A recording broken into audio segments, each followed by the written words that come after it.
bienvenue à ce nouveau numéro de l'émission Analyse 24. Analyse 24, votre émission croit que la tripartite Cinsa, gouvernement et CENI peut recevoir l'apport de tout Congolais dans le processus électoral. C'est pourquoi nous avons choisi aujourd'hui d'accorder la parole à un Congolais qui est neutre. Il s'est dit même apolitique qui il est. Il s'agit de Christian Ngandou. Bonjour. Bonjour. Surtout bienvenue à cette émission. Je vous en prie. Mais avant l'entretien, je propose à tous nos téléspectateurs et à vous-même de suivre un petit élément sur votre personne. Nous avons voulu découvrir qui vous êtes en peu de mots. Nathalie Dembasso Kakatalai de la rédaction de Kin 24 signe pour vous ces portraits. Regardez. Merci. Et en informatique de gestion à l'IEC Gombe, Christian Ngandou Kayembe est expert en finance et fiduciaire, directeur général de Code 7, directeur général de Blockchain RDC. Ngandou est apolitique, mais il se dit prêt à apporter sa contribution au processus électoral en cours. En quoi? C'est la question que lui pose Francis Sata tout à l'heure au cours de l'émission Analyse 24. Christian Ngandou, bienvenue.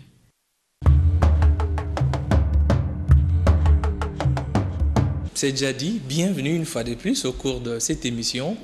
La grande question que vous allez répondre au cours de cette émission, c'est en quoi vous pouvez apporter votre expertise dans le processus électoral, mais nous irons mollo.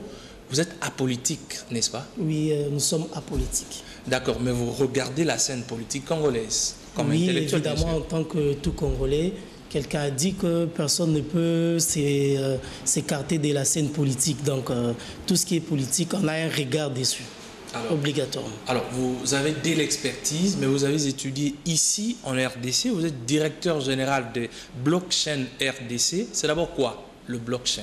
La blockchain, c'est une nouvelle technologie qui n'est pas connue ici. C'est une technologie qui consiste à stocker et à transmettre des données d'une manière sécurisée, à un coût vraiment réduit. Et cette technologie, elle se veut sécurisée, transparente et puis distribuée, partagée par tous.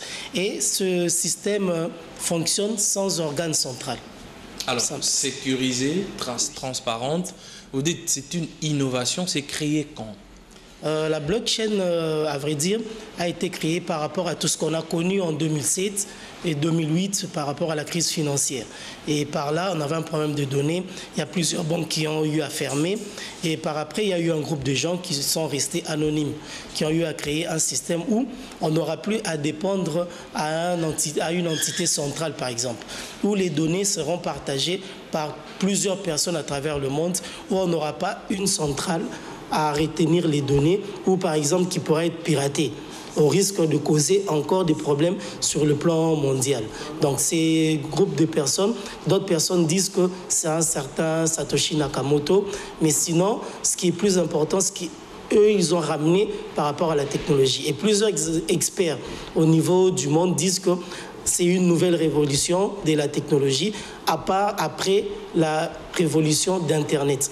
Aujourd'hui, vous savez ce qu'Internet fait.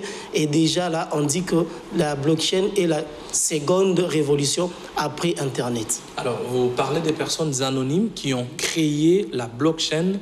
Où c'est? En Afrique, en Australie, c'est où? Aux États-Unis. Aux États-Unis. Des personnes anonymes. Mais est-ce que c'est sécurisé? Bien sûr, ça vous allez affirmer. Est-ce que ces personnes anonymes dont on ne connaît pas encore l'exactitude en termes des noms, ces personnes-là ne peuvent-elles pas pirater eux-mêmes la blockchain? C'est impossible. Impossible pour quelqu'un? Fut-il Bill Gates? Impossible pour le créateur même? C'est impossible. Alors c'est encore de la mathématique même pour moi, mais nous irons jusqu'à découvrir c'est pour résoudre quoi? En fait, la blockchain résout plusieurs problèmes. Mais ce qui est vrai, c'est que lorsqu'ils ont eu à mettre sur pied la première application, et la première application, déjà à l'époque, lorsqu'on a eu ce problème des finances, qui dit finance dit argent. Carrément. Vous parlez de la crise financière mondiale. Okay. Donc pour résoudre ce problème-là, ils se sont dit de mettre sur pied la première application de la blockchain. Et cette première application, c'est la monnaie virtuelle Bitcoin. J'espère que vous connaissez. Oui. Et Bitcoin a eu à faire des émules. Bitcoin, c'est une monnaie décentralisée qui n'appartient à aucun État et qui ne subit aucune politique monétaire d'un État ou un groupe d'États. Elle se suffit à elle-même. Et aujourd'hui où nous parlons, le Bitcoin a eu à générer plusieurs monnaies. Donc actuellement, on a plus de 900 monnaies digitales. Alors, et déjà, pour votre information, leur market cap, donc le montant global qu'ils ramènent au niveau de la bourse, ça s'élève à plus de 171 milliards de dollars. Alors, monnaie virtuelle, il y a aussi la monnaie électronique. C'est quoi la différence tout d'abord? La différence entre la monnaie électronique et la monnaie digitale, la monnaie virtuelle, en fait, s'il faut commencer avec la monnaie électronique, c'est ce qu'on vit aujourd'hui. Je peux vous envoyer de l'argent via un téléphone, vous pouvez retirer quelque part et puis faire usage. Mais sinon, la monnaie électronique est issue de la monnaie traditionnelle, notamment le franc congolais, le dollar, ainsi de suite. Donc déjà, en tant que monnaie classique, les monnaies classiques subissent ce qu'on appelle la politique monétaire. Elles sont créées par rapport à une politique monétaire. Donc leur existence dépend de cette politique monétaire et par là, on ramène la monnaie traditionnelle qu'on traduit informatiquement en monnaie électronique qui, à la fin, se reproduit carrément en monnaie classique carrément. Donc, la différence avec la monnaie digitale, c'est que la monnaie digitale, en soi, elle s'est créée par rapport aux algorithmes, par rapport aux calculs mathématiques. Du reste, je vous épargne de tout ce qui est informatique. Vraiment, il faut nous épargner de cela, oui, parce que vous risquerez de nous perdre. Pourtant, vous dites des très bonnes choses qui peuvent profiter à l'État. Si on veut récapituler en termes de définition, jusque-là, nous sommes dans ça. La blockchain est une application, n'est-ce pas? La blockchain est une technologie en soi qui regroupe plusieurs applications. D'accord. Comment ça fonctionne? Ça peut être beaucoup plus clair. Oui, carrément. Déjà par la première application Bitcoin. Bitcoin présente tout le souhait des pères fondateurs de la blockchain. Comme quoi, elle est transparente, déjà sécurisée et puis partagée. Et la sécurité dans la blockchain, c'est que toutes les transactions sont validées par ce qu'on appelle des mineurs, des utilisateurs à travers le monde. Les mineurs en termes d'âge ou... Non. En termes de... En fait, ils ont voulu de faire... mineurs. Ils ont voulu faire de la blockchain un terrain, une mine, carrément. Donc, juste illustrer comment est-ce qu'on travaille au niveau d'une mine. Et lorsqu'on travaille au niveau d'une mine, on est appelé carrément mineur. Et qui est rémunéré par rapport à ce que vous récoltez, par exemple. C'est un peu ça. Ces nombreux utilisateurs sont à travers le monde qui valident des millions de transactions à la seconde.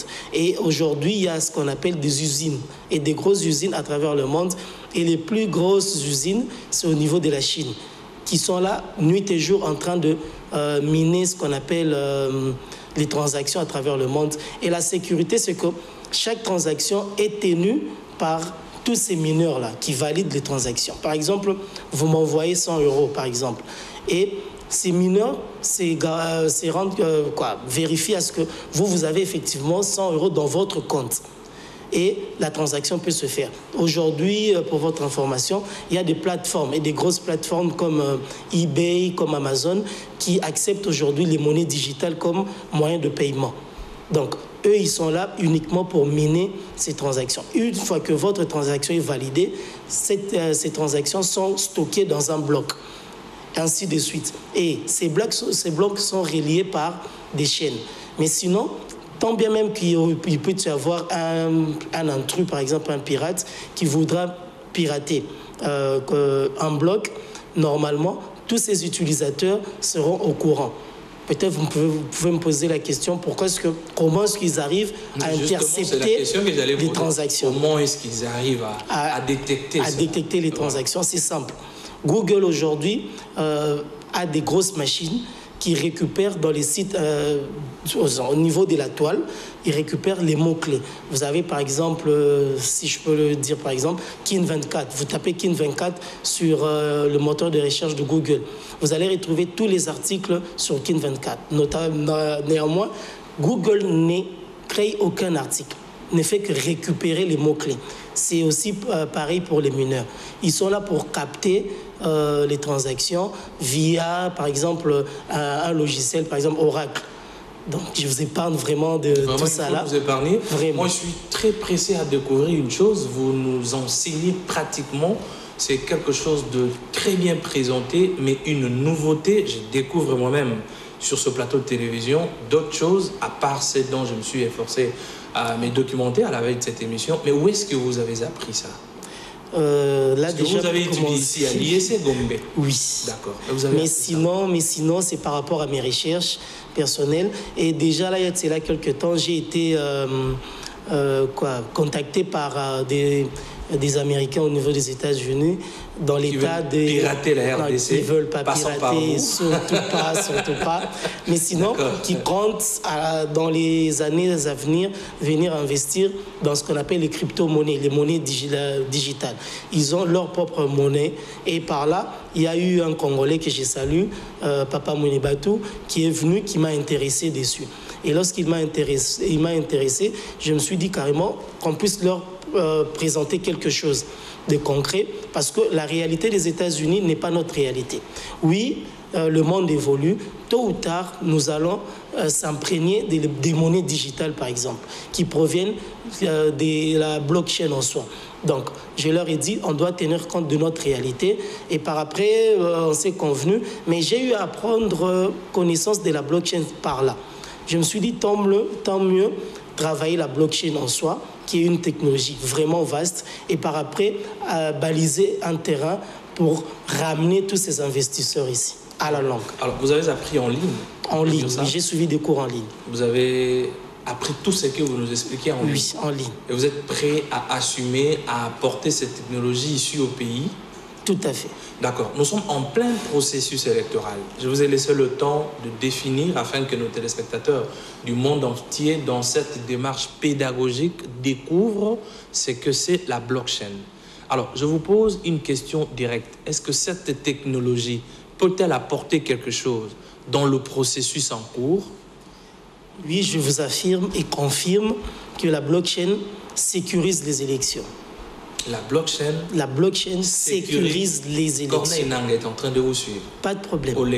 Ils peuvent vérifier sur Internet. Ils sont de la tripartite. Pas de problème. Alors, je tiens même à leur dire, je suis prêt à défendre ce que je dis devant leur auguste personne. Messieurs les membres de la tripartite, j'ai découvert pour vous un homme qui est prêt à apporter sa pierre de contribution dans ce que vous faites.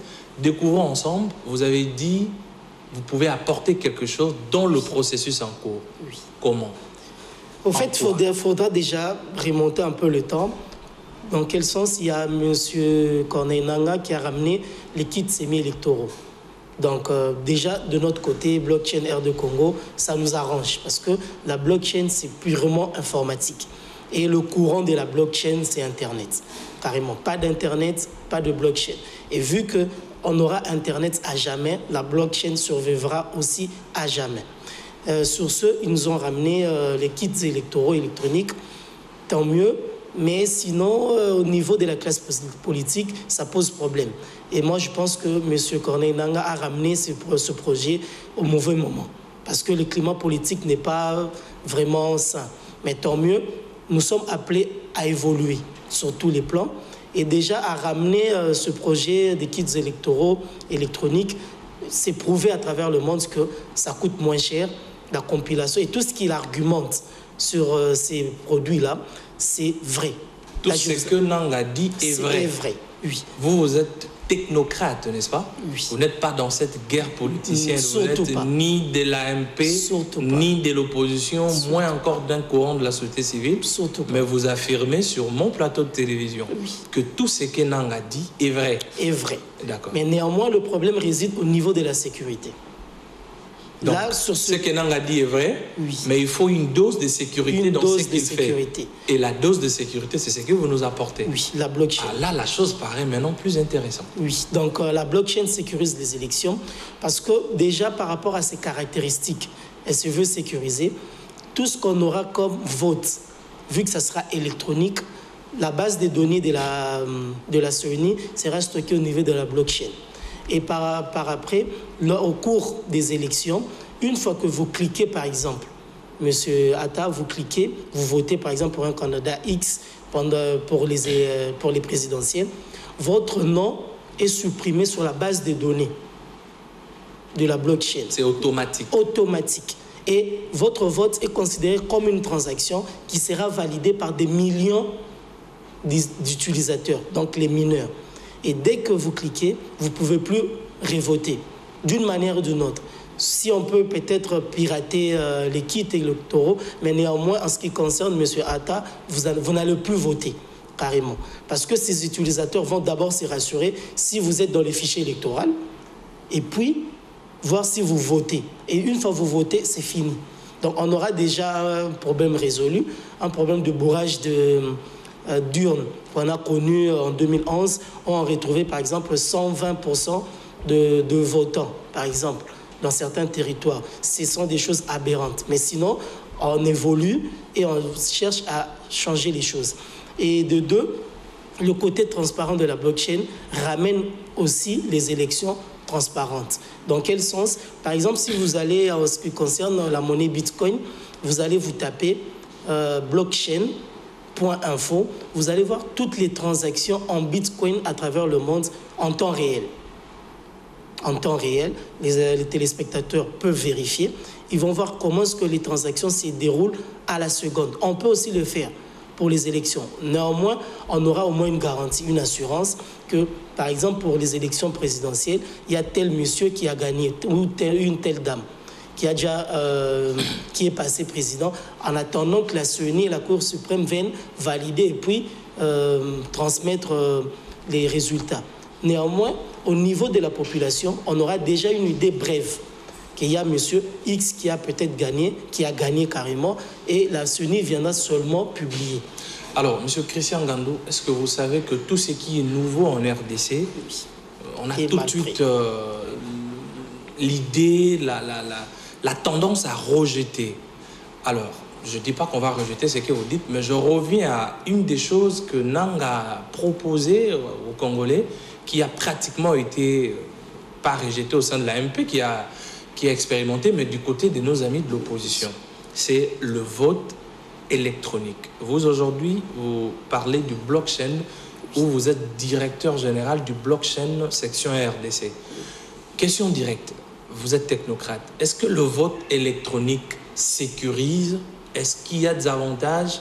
Un mot, vous êtes spécialiste en la matière. Mais sinon, les votes électroniques est prouvé mondialement, si je peux me répéter, ça coûte moins cher, déjà par rapport au vote classique, et puis la compilation s'est fait plus vite. En temps réel. En temps réel. Mais sinon, le problème réside au niveau de la sécurisation. Le kit en soi n'est pas mauvais, mais l'utilisation, par exemple. On a connu le cas, par exemple, au Kenya, où j'ai vu certains compatriotes évoquer ce problème au Kenya. Moi, je leur dis carrément, si le Kenya s'était imprégné de la blockchain et pour sécuriser leurs élections... Quel était le péché du Kenya? Je ne sais pas trop, mais sinon, ils n'ont pas eu à avoir comme base la blockchain. Donc, moi, ils ont procédé par le vote électronique. Oui. Ils étaient dans le bon comme Nanga. Oui. Mais pour vous, ils n'ont pas sécurisé le blockchain. Ils doivent sécuriser les élections par la blockchain. Alors, si le président Kenya vous faisait appel, puisque nous émettons jusqu'au Kenya, le président dans son salon peut être en train de vous suivre, ses services, qu'est-ce qu'il peut faire? Eux qui sont déjà à cette étape-là, qu'est-ce qu'ils peuvent faire pour sécuriser cette fois-ci le processus partant des théories de la technologie que vous nous avancez, la blockchain? Mais sinon, je n'invente rien. Du reste, la blockchain a fait déjà des émules dans ce domaine-là.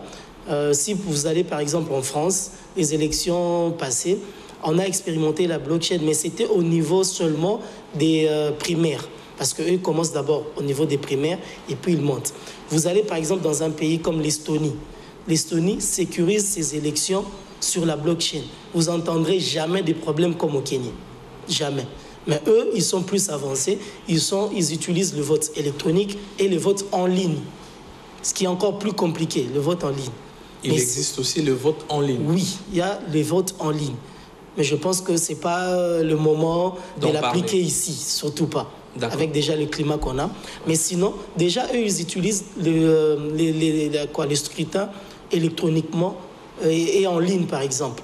On n'a jamais entendu un problème parce qu'ils ont été sécurisés par la blockchain. Vous allez en Suisse, et tout ça là est vérifiable. Vous allez en Suisse, vous allez vous rendre compte que la Suisse sécurise ses élections à tous les niveaux sur la blockchain.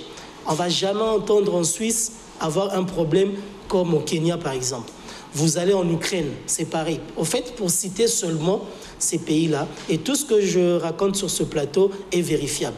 Oui, moi, je vais vérifier le premier. Pas de problème. Le journaliste, vous savez comment il change de face. C'est votre boulot. C'est votre boulot. Je vais faire une édition spéciale pour démontrer vos mensonges. Mais jusque-là, je crois. Oui. Alors, une autre question très, très technique. Monsieur Corneille Nanga vous appelle. Il dit, monsieur, je vous ai suivi sur un plateau de télévision. Asseyez-vous. L'équipe de la CENI est là. Montrez-nous ce que c'est la blockchain. Vous allez commencer par quoi? Recycler les membres de la CENI? Déjà là, notre aide-motif, c'est de ramener la technologie blockchain ici en tant que conseil.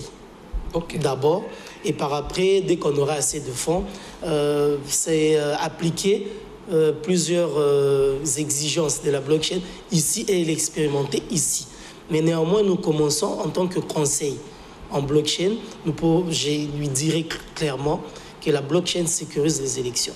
Et j'aurai à ramener les émules de la blockchain de sa sécurisation, par exemple, en ce qui concerne le pays comme la Suisse, l'Ukraine, l'Estonie, la France, pour ne citer que ceux-là. Et déjà là, je pense qu'il sera convaincu.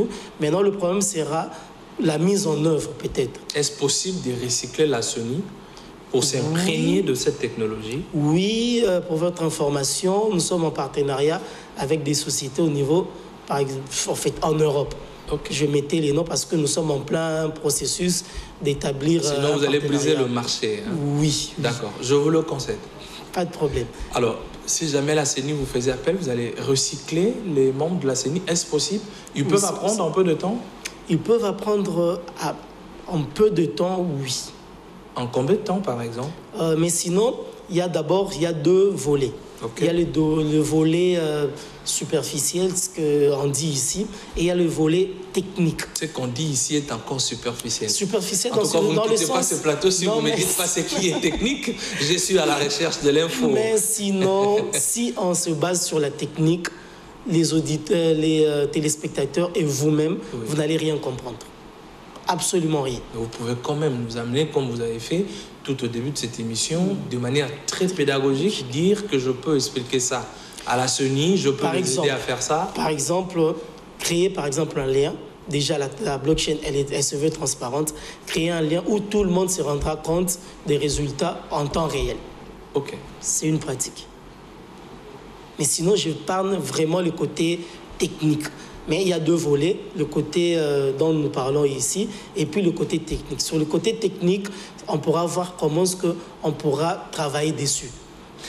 Alors, à part les médias, moi je vous ai tendu mon micro, ma caméra, mais pourquoi vous ne faites pas vous-même même pas vers la CENI, vers le CINSA, vers le gouvernement pour leur expliquer, leur saisir officiellement, peut-être que vous avez déjà fait ça, afin de leur apporter votre expertise. Moi, je suis allé très vite, très pratique et très direct pour vous laisser devant un plateau de télévision, leur dire sans permission, sans protocole, entrer directement dans leur salon.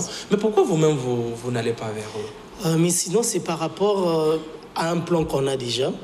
Vu que nous sommes une jeune société, on s'est dit d'abord de commencer par la vulgarisation. Et par après, toucher vous avez déjà vulgarisé par Analyse 24. Oui. Maintenant, allez-y dans les faits. Dans les faits, on va le faire. Voir la CENI? Oui, on va les faire incessamment. Vous me promettez voir la CENI? On va le faire. Alors là, vous allez faire appel à ma caméra pour que je sois témoin de l'événement, pour rapporter à ces milliers de téléspectateurs. Alors, nous avons beaucoup parlé d'élections par rapport à la blockchain. J'aimerais savoir, à part les élections, qu'est-ce que cette nouvelle technologie, ou dans quel secteur cette nouvelle technologie peut aussi servir les Congolais ou les Africains, le monde entier? Il y a par exemple un domaine comme le domaine des cadastres. Okay. On nous a ramené un bon projet, la sécurisation des cadastres au niveau par des cartes biométriques. c'est bien bon. Mais en tant qu'informaticien, j'ai suivi le responsable de la société qui tient le marché. Il dit qu'il vend, et à chaque fois qu'ils vont stocker les données, ils vont les couler au ministère des tutelles. Je dis que c'est bien bon. Mais la sécurisation, mais en tant qu'informaticien, je pense que s'il y a des informaticiens qui me suivent maintenant, ils savent que je peux pirater la base de données du ministère, voire même la base de données de la dite société. Et votre titre à vous, le donner à une autre personne. Vous êtes tout bonnement chez vous à la maison, il y a des commissionnaires qui se pointent comme dire que la maison est en vente. Et jusqu'à le temps de prouver que la maison vous appartient, est déjà partie. Vous savez, les conflits parcellaires, ça fait plus de 70% des conflits dans les cours et tribunaux. Donc vous allez déjà perdre. Là, vous intéressez le ministre Louméa de Malek. De l'urbanisme. Voilà.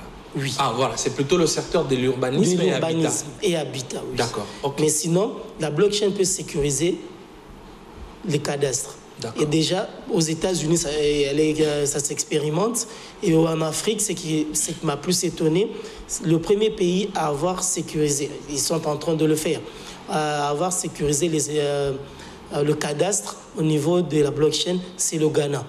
Vous allez par exemple dans le moteur de recherche, Google, vous tapez Ghana cadastre blockchain.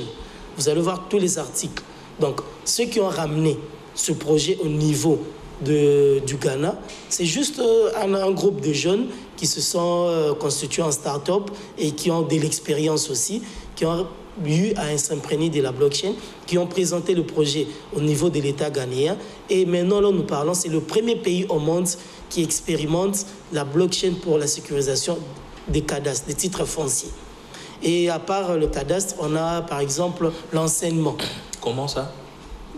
Vous n'allez pas me contredire qu'aujourd'hui, on retrouve plusieurs faux documents. Les faux bulletins, les faux diplômes. Oui. Les fausses attestations. Oui, surtout. Mais sinon... On va dans l'ordinateur, on scanne, on change de photo, carrément. On change de nom. Carrément. Je suis tombé sur un monsieur comme ça qui était licencié en français, en linguistique française de l'UPN, au moment où il n'a jamais été là. Vraiment. Comment sécuriser? Comment sécuriser? C'est simple. Mais sinon, je vous épargne vraiment le côté technique. Mais néanmoins, c'est un problème de principe. Un petit mot sur le plan technique. Sur le plan technique, par exemple. Sinon, vous nous coupez l'appétit. D'accord, au moment opportun, je pense. D'accord. Si tout ce qu'on dit ici... Ou bien vous craignez tout dire en termes de votre intelligence. Vous savez, les Noirs, nous voulons toujours garder... quelque chose pour nous, oui. Comme un musicien qui a dit quand un maître apprend à son élève, il laisse toujours quelque chose. Oui. D'accord. On peut sécuriser aussi le domaine de l'enseignement. De l'enseignement, oui. Okay. Ou par exemple l'État, en partenariat avec nous, Blockchain Air de Congo, l'État exige à toutes les écoles, les instituts supérieurs, les instituts des métiers, les universités, de stocker par exemple tous leurs résultats des années antérieures, par exemple, c'est là 5 ou 15, 10 ans pour ne pas trop embrasser les choses. On peut prendre 10 ans, par exemple, au niveau de la blockchain, où vous êtes responsable d'une société, par exemple, sur la place, où il y a quelqu'un qui se pointe avec un CV et puis des diplômes. C'est simple, il y aura un lien où tout le monde pourra vérifier les études faites de tout le monde. Et c'est ça le côté transparent de la blockchain. Et en ce moment, c'est en train d'être expérimenté en France, où vous pouvez voir, par exemple, le monsieur qui se pointe, qui vous présente ses diplômes et retrouver tout son parcours. Et du reste, la blockchain ne vient pas modifier les données, surtout pas. La blockchain ne vient que certifier et garantir que tout ce qui est dans cette technologie, tout ce qui est inscrit dans ce système est infalsifiable, vrai, et ne se perdra à jamais. C'est un peu ça. Il y a un autre secteur, j'ai rencontré au rond-point Victoire ici à Kinshasa, des policiers spéciaux de roulage qui sont tombés sur un monsieur avec permis de conduire et puis ils disent, ces policiers-là disent que c'est un faux permis. Y a-t-il moyen de sécuriser les permis de conduire? Oui, j'ai certifié ça. Comme quoi en fait, je dis toujours, il n'y a pas d'hasard pour ceux qui sont avertis. Et l'hasard, et pour ceux qui sont distraits du reste. Mais sinon, nous tombons au bon moment. où il y a par exemple le kit électoral. Donc, tout ce qui est électronique nous appartient. Dans le secteur informatique, tout ce qui est, on prévoit déjà sortir des cartes de permis de conduire biométriques. Cela aussi nous concerne. Donc, on peut sécuriser. Vous appuyez l'idée du permis de conduire biométrique? Oui, j'appuie. L'idée du vice-premier ministre en charge de transport? Oui, j'appuie. Disons pour une sécurité quelconque. Mais sinon, le problème est qu'on peut avoir une idée, mais il faudra arriver jusqu'au sommet. On peut aussi sécuriser le passeport biométrique. Oui, mais sinon, sur ce point-là, je garde ça pour nous. C'est juste un projet. Mais néanmoins, si on peut revenir sur le permis de conduire, c'est simple. Ou lorsqu'on va enregistrer les demandeurs des permis de conduire, toutes ces personnes seront enregistrées au niveau de la blockchain. Et déjà là, par exemple, vous me laissez dévoiler certaines Non, mais allez-y, je vous ai fait appel sur ce plateau de télévision pour faire bénéficier des décideurs qui nous suivent à la télé chez eux d'une nouvelle technologie qui peut apporter sa pierre de contribution au processus électoral dans le secteur de transport, dans le secteur de cadastre. Voilà que j'ai appris beaucoup de choses moi-même. Et par là, par exemple, on peut créer, on compte créer une application qui sera téléchargeable sur Apple Store et puis Android et iPhone et tout. Mais sinon, cette application, par exemple, pourrait être téléchargée par tout le monde. Ou par exemple, vous n'avez pas le temps d'aller suivre, par exemple, votre permis. Et juste, vous étiez là pour être testé, soit, et puis ne plus revenir pour faire le suivi. Mais sinon, cette application pourra servir de check, par exemple, pour détecter tous les permis, les faux permis et les vrais permis, tout comme pour les cartes roses, par exemple. Ou, par exemple, vous avez votre téléphone, on vous ramène votre permis biométrique, et déjà là, il faudra être connecté sur Internet. Une fois que vous cliquez, déjà, il y a des téléphones qui ont des flasheurs, mais qui n'ont pas d'application de torche, par exemple. Mais sinon, il y a des applications de torche qu'on télécharge et ces flasheurs-là se transforment en projecteurs, par exemple. Donc, les lentilles de nos caméras de téléphone peuvent devenir des scanners. Ça peut se faire. D'où, tout simplement, vous pouvez scanner votre permis ou votre carte rose et vous avez deux réponses. Soit la carte est vraie ou fausse, carrément. Monsieur Christian Ngandou, DG, je rappelle, de Blockchain RDC. En RDC, la blockchain, ce n'est que vous, ou il y a aussi d'autres courants qui peuvent évoluer? Vous avez évalué le système ou bien... Je ne détiens rien. Mais sinon, au moins au pays, vous êtes un précurseur. Je pense que je vous le concède. Vous dire à vous. Alors, tous ceux qui veulent la blockchain, ils peuvent venir chez vous? Oui, déjà là, on a un site internet opérationnel qui est quand même en construction quelque part. C'est le www.blockchainr2congo.com. Et un deuxième site qui est vraiment en construction dans sa totalité, c'est le www.blockchainrdcongo en amont.info. Et dans ce deuxième site, on aura les informations uniquement sur la blockchain à travers le monde. On va faire comprendre les Congolais l'importance de la blockchain. Et on a un numéro de téléphone, c'est le 089 86 52 628. Tout ce temps, vous étiez où? Dans les recherches. Vous avez fini vos recherches? Maintenant, oui, j'ai fait plus de 8 mois. De recherche? De recherche, nuit et jour. Et maintenant, vous êtes dans la phase d'application? D'application. Et assumer ce que je dis. Assumer ce que vous dites? Oui. La blockchain, si j'ai bien compris, c'est la transparence. C'est la sécurisation. C'est le partage des données. C'est le partage des données. On n'aura plus un problème de piratage, moins encore des pertes de données. Vous savez que vous apportez beaucoup de solutions finalement. Oui. Alors, un dernier mot à tous les décideurs qui nous suivent. Peut-être vous aurez à récapituler ou à faire des projections à venir.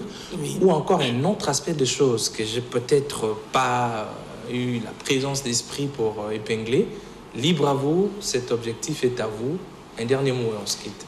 Mais sinon, je m'adresse à tous les téléspectateurs, surtout les décideurs, et qu'il y a la blockchain qui est là.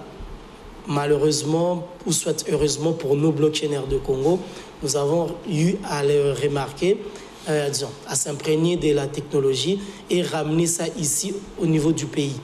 Et je pense que ceux qui m'écoutent, les décideurs surtout, j'ai eu à suivre le Premier ministre Tshibala lors de la clôture de la tripartite CNSA, gouvernement et SENI, où il a émis un souhait d'avoir des élections, les plus belles élections de notre pays. Il a tout à fait raison. Et du reste, c'est le souhait de chacun d'entre nous. Mais sinon, je leur dis et je leur confirme qu'on aura ces plus belles élections si on s'imprègne de la blockchain, tout simplement. Et consultez-nous, on aura beaucoup d'échanges à faire et puis on va voir par rapport à ce que la blockchain apporte. Ce qu'on vient d'épingler, c'est juste quelques domaines. Mais sinon, elle s'étend dans les domaines des finances, de l'assurance, dans le domaine de la santé. C'est juste ça.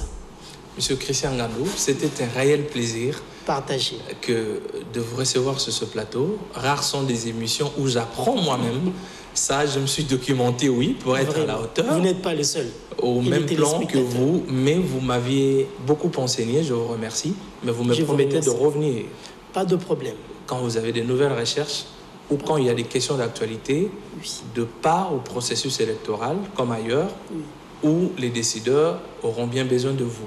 Pas de problème, je suis à votre entière disponibilité. Merci. Merci à Gisèle Ngandou Niemba et à Nathalie Dembasuka qui m'ont aidé toutes les deux à préparer cette édition spéciale que nous avons dédiée à tous les décideurs de la RDC par rapport au contexte actuel, mais aussi du processus électoral en cours.